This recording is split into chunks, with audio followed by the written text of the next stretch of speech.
Everyone, my name is Micah Blake, and in this lesson we're going to be looking at what keyboard you should buy for your kids when they're starting out in lessons.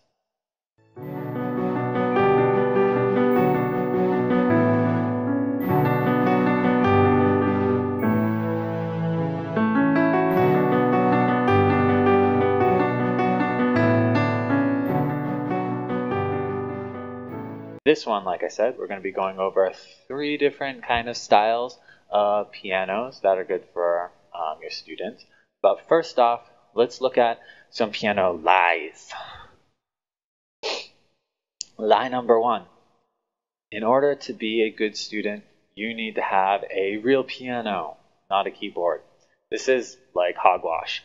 Unless you're training your 5-year-old to be like the next concert pianist and they need to have the best to begin with to become the best, that's your philosophy, and you probably wouldn't be watching this video if that's the case.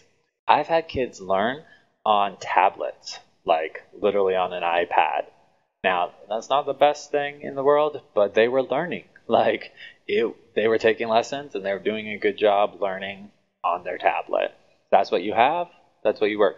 Now, I have some really cheap, like $200 and under ones, which is cheaper than an iPad for sure. But like I said, don't need a real piano to do this. Another thing a lot of people will say, well, the really important thing is you have to have weighted keys, which means it feels like a real piano. This is another joke. You totally don't have to have weighted keys. In my opinion, I don't even like to play with weighted keys. I played them for 20 years, and certain songs are actually harder for me to play with weighted keys than not weighted keys. It really depends on your preference. It's a lot cheaper to buy them without weighted keys, so if your kid is starting out as a student, it's cheaper to get in without that. And if they enjoy that, it's going to be cheaper their whole life to get good instruments like that. So it's definitely not a requirement. Now, a lot of times people say, well, the important thing is to get something with 88 keys. That's a full keyboard. Now, if your kid is starting out in lessons, it'll probably be like years before they need the full keys. And even, this is my keyboard that I use. This is a Korg KROSS. This is more expensive than what I'm going to be showing you. But this is what I use professionally when I record, when I play live, and it only has 61 keys. Now, it does have an octave button, so I can bump all the keys lower and play lower if I need to, but I don't need all of that all the time. I'm typically playing with a band, so I'm not playing the full spectrum because I don't need to. I have a bass player playing the bass, or if they're not, I bump it down and I play the bass. I don't need to play everything all the time. And your student definitely isn't going to be. They're going to be working in this section, that many keys, for like a year, typically. So you don't have to go out and spend the extra money for the extra weight and the extra space to have this huge keyboard in your house. Totally unnecessary, usually.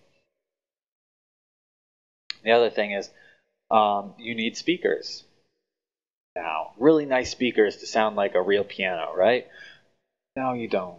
Some of these keyboards have really awesome sounds in them, and typically your kids will actually enjoy having headphones on because they can play all the really annoying sounds all the time that you're not actually going to want them to play with speakers. They're going to have fun playing on their own.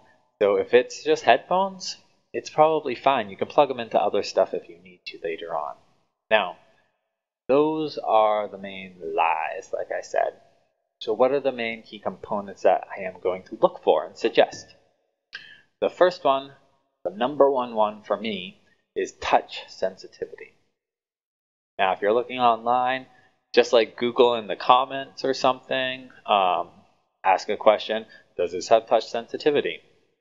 Usually that's something people have commented on. They'll say, oh yeah, it's great, or no, that doesn't have it on this one. I think this is a requirement because it makes such a big difference of how you play. Now, what touch sensitivity is is a normal keyboard that doesn't have it. If I play it soft, it'll sound like I'm playing it the same way. If I play it hard or soft, it'll sound exactly the same. And that's really, really annoying because you're not developing a good touch. And then if it has touch sensitivity, it'll sound soft when I play soft or loud when I play loud. And that makes a huge difference of how you play piano and how it sounds to people. That would be my number one decision. Now, the other differences that will come into play are those other things we talked about. Does it have enough number of keys? I would have at least 61, because anything below that is usually the quality of the instrument goes down because real musicians aren't using it. It's not because it's 61 keys that you need it, but if it's less than that, it's usually a toy and not really an instrument. Weighted keys, if that's a really big deal for you. And then what perks does it have? And what I mean by that is, does it come with a stand? Does it come with a pedal? Does it have instruments they can play with? Sometimes it can connect to an app and you can actually learn songs off of it. All of these things are a big deal if that's something you really need. So if you're interested in this, we're going to jump right into it and look at 3 different keyboards that you can find on Amazon for $200 or under. I hope this helps you out in buying your instrument for your kid. Okay, so this is the Alesis Recital 88-key beginner digital keyboard. Now this one is your full-size keyboard, has a full 88 keys across the whole thing here.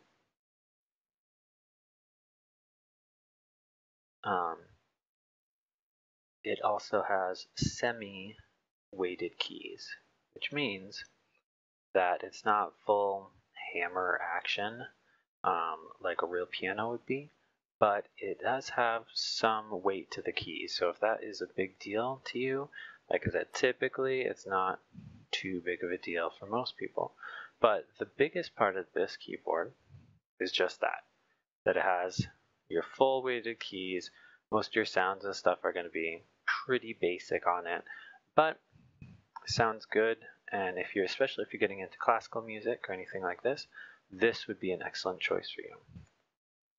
This next keyboard I have for you is a Casio CTK 2550 61 key portable keyboard. Now, the reason I have this on here is this is the updated version of the actual keyboard that I started out with. I love this keyboard. It had a ton of fun stuff, but it's all pretty basic, like 100 different sounds, 100 different songs you could play along with. So, this one though, unlike my other one, has touch sensitivity, which is awesome. And see right here, it has app integration, which means you can plug into their app and do all kinds of cool stuff. Now this would be like a very basic keyboard that will have more fun elements than the other one, but it will sound good. It'll have everything that your student or your kid needs to actually get started in music. It's a pretty awesome choice, and it's half the price of the other one. Now this is Hamzer 61 key portable electric keyboard. Now the cool thing about this one is it has all those little extra accessories. So we have a stand, headphones, that's awesome for your parents, microphone that actually plugs in to the keyboard in the back, so it will play through the speakers like karaoke, and it has a stand and your seat. All those things are very awesome, and it's only $10 more than the Casio. I haven't personally played this one, but from those I do know who have, It doesn't have quite as good speakers as the Casio, but if you plug it in through the headphones anyway, it sounds pretty good. All of these are practice keyboards. It's not stuff you're going to be playing with a studio stuff to actually record things, even though they have little record features in them, most of them. So this is like a full package for your kid. Has everything that you need and a lot of fun things. Our Casio has more sounds and stuff and has a better quality sound than the other one. And then our Alesis over here has a full keyboard, 88 keys, and it has semi-weighted keys. So those are the main differences. You either have full keys, fun sounds and stuff, or if you want to get the whole package of things. And once again, these are base price. Like this is $109, the other one was $100. That full keyboard is only like $200. These are really good prices. If you were given a used piano, it'll cost you $100 just to get it tuned, if you're lucky. So giving this to your kid is a great way for them to practice and always have a nice instrument for them to play around with. Okay, so we looked at those 3 instruments. I hope you really enjoyed that, learned a lot from it, and feel better informed when buying an instrument, especially about the lies that people are going to tell you, because people will criticize your instrument no matter what you get. Sorry about that. That's just, people are idiots.